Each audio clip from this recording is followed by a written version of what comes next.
with some specialists, some experts in this field who are doing some very interesting work. And that's why I invited these guys. First keynote is from Chase DiMarco. He's a podcaster, author, content creator, and speaker. He's an advocate for affordable education, active learning education methods, and utilization of technology and competency-based systems in health education. He's a business development professional with an MBA in healthcare administration from Western Governors University and a PhD in educational psychology from Capella University, and an MD from St. James School of Medicine. He was also awarded Top 100 Visionaries in Education in 2020 from GFEL. Dr. DiMarco, the stage is yours. Thank you so much. Thank you for the introduction and for allowing me the honor of speaking to all these great physicians and innovators today. And I want to share, oh, let's do this. Sorry, my mouse keeps disappearing on me today for some reason. So here we go. Want to make sure that the slides be a cat in the room. Want to make sure the slides are visible. Looks good. All right, perfect. So my name is Chase DiMarco, and I'm the CEO of Find a Rotation. And what I want to discuss is something that wasn't really discussed very often before this past year. And the pandemic has really highlighted some of the obstacles and limitations within the current system of clinical education in particular. And we truly believe that the future of clinical education is going to come around through crowdsourcing information. So during the pandemic, there were initially a lot of shortages of clinical sites due to many different concerns. There were concerns of students catching COVID. There were concerns about PPE shortages, and this limited the sites to mostly telemed and a lot of students that didn't actually receive a lot of clinical education as opposed to their counterparts a year or two previously.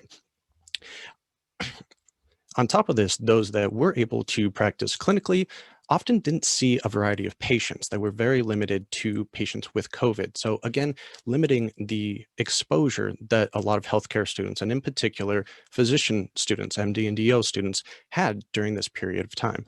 And this isn't necessarily a new issue, but it's become exponentially worse due to the pandemic. On top of all of this, the two clinical skills assessments that we typically have for our board exams, the USMLE Step 2 CS and the COMLEX Level 2 CS, were also canceled. So just further down the road of limiting that one-on-one patient experience, that direct interaction with the patients to gain their clinical experience. So obviously, this is going to lead to a severe lack of clinical training in many instances. And the repercussions for this, especially for patient care, we haven't even scratched the surface of yet. We don't know all of the outcomes that might come from this. However, we believe that community-driven change is going to be the best way to fight this problem currently and in the future. We know that medical students need a lot more opportunities. They need variety too, not just necessarily what's available at their school. They might have interests in other specialties and other rotations that their school can't provide. Or if you're from a newer DO school or an IMG, FMG, as I am, then your resources are even more limited. And with those limitations, it's really difficult to make an informed decision about what specialty is going to be the best for you. So through community-driven change in the clinical education sphere, we can tap into a lot of other resources that weren't previously really utilized very well. And one of those big resources is going to be the community physicians, the non-academic physicians, which make up approximately 85% of the current physician workforce. And we know that through previous studies, certain studies have, in particular, have shown that medical students want to teach, up to 45% of them in some students. So there shouldn't be a lack of clinical teachers.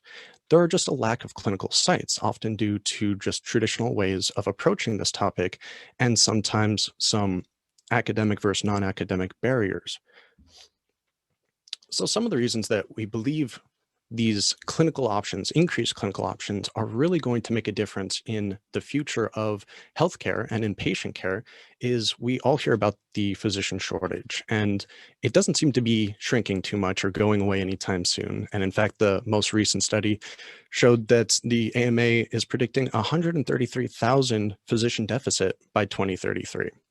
And even though we had a record number of students that applied for the match this year in 2020, up to 1 in 5 physicians end up switching their specialty. They change residencies, change specialties. And this can be a huge burden on the healthcare system.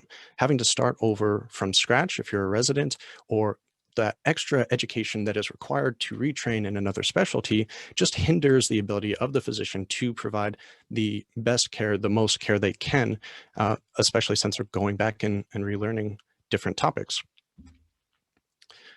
There's a huge change in the clinical landscape as well. And one of the big ones happens to be from IMGs. Actually, IMGs currently make up about 25%, 1/4 of the US healthcare workforce, the physician workforce. And there is still, in some spheres, a negative stigma in medicine about students that study abroad or come from another country. And both of these can fall under the category of IMG or FMG, international medical student or graduate, foreign medical student or graduate. But in the most recent match, almost half of these IMGs were actually US citizens. So the stigma that if they don't understand the US healthcare system or don't understand the US culture is really not that big of a concern. So we do propose that this is one area that can be or can see the greatest change from a more equitable system. And just some of the specialty stats, IMGs actually make up a majority of certain fields, certain specialties, including geriatric medicine and nephrology, but they also make up a significant portion of basically every other specialty. So ignoring these students, this aspect of our healthcare system, or not giving them adequate training doesn't help the healthcare system. It doesn't help the patients. We do believe at Find a Rotation that all students need more options. They need more opportunities. When they have the ability to experience a wider variety of clinical experiences, of rotations and clerkships, they have a better ability to choose something that's going to be beneficial for them. It's going to decrease their burnouts, decrease recidivism, decrease the changing of specialties that we discussed earlier, which ultimately is going to lead to a stronger healthcare professional and a stronger healthcare system. So we've all heard what the word crowdsourcing, but we might not have a firm grasp of what it means. And in simplicity, it just means we're taking resources that are already out there and adding them in a way that they were possibly ignored before. This can be technological resources or the resource of people.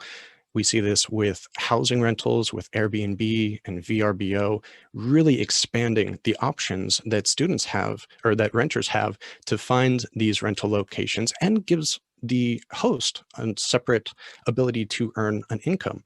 We also see this with ride shares like Lyft and Uber.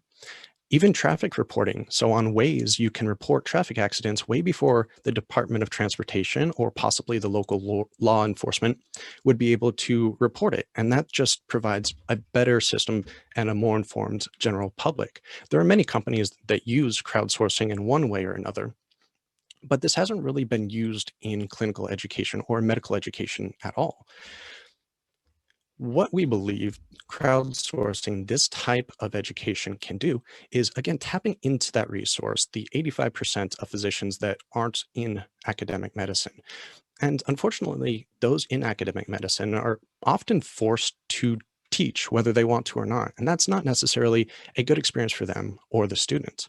By tapping into all of the potential physician instructors out there, we can really select those, or they can self-select those that have an interest in it, that want to make it a great experience. And again, giving more rural experiences and more private practice experience, more rare specialty experiences to students looking for those unique experiences, trying to find that one niche that they really feel comfortable in, that they're going to enjoy a good work-life balance in.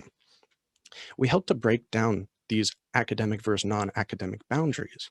And by utilizing a lot of technology, we can automate a lot of the processes that currently take a lot of work and time for physicians. So if a student was to cold call a private practice doctor, for instance, and try to set up a rotation, well, that requires a lot of time on the student's part. They have to call many places, email many places, get a lot of rejections, waste a lot of time. But also, if a physician accepts it and they don't have a system in place for this, there are many different forms of documentation that both have to fill out. There are student evals, there are potential letters of recommendation, there are the financial aspects, the transactions that have to go there. And by having all of these in one single system, one platform, it makes it simpler for everyone involved.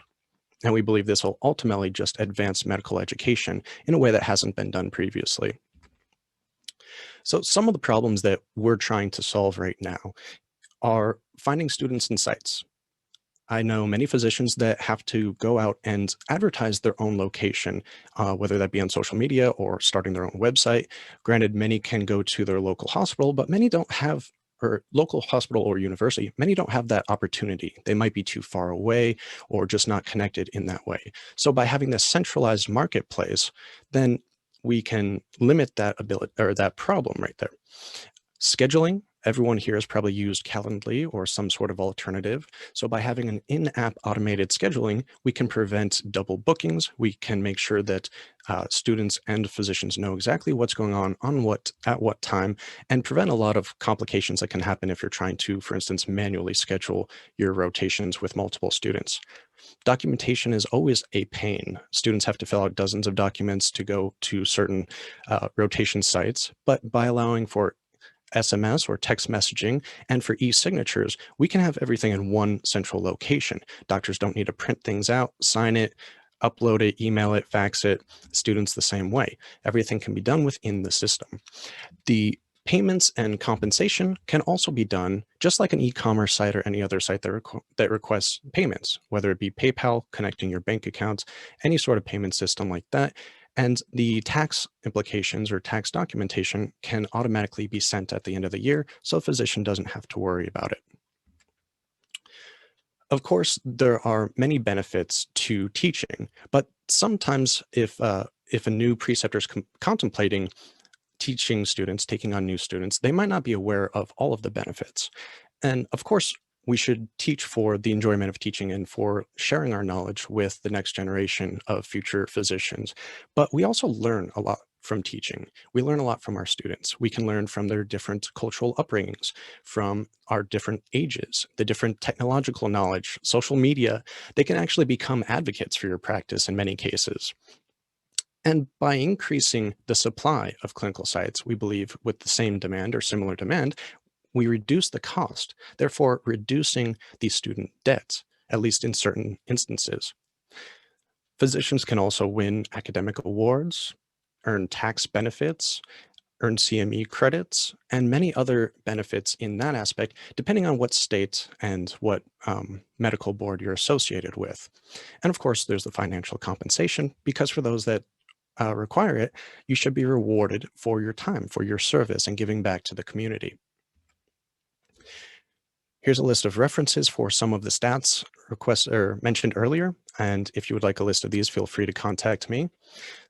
Really, the only ask at this point is that you think about joining the community. We're in beta testing right now. We're getting a lot of positive feedback from our several dozen physicians and students that have been using it. And we would like to connect with more physicians, more entrepreneurs, more hospitals, academic administration to we're still early enough in this process that we can make a lot of changes to make it more beneficial for each individual's needs. So feel free to join our community at findarotation.com, and you can reach me and all of my social media links at this link below, chasedemarco.com/media, and I can take questions.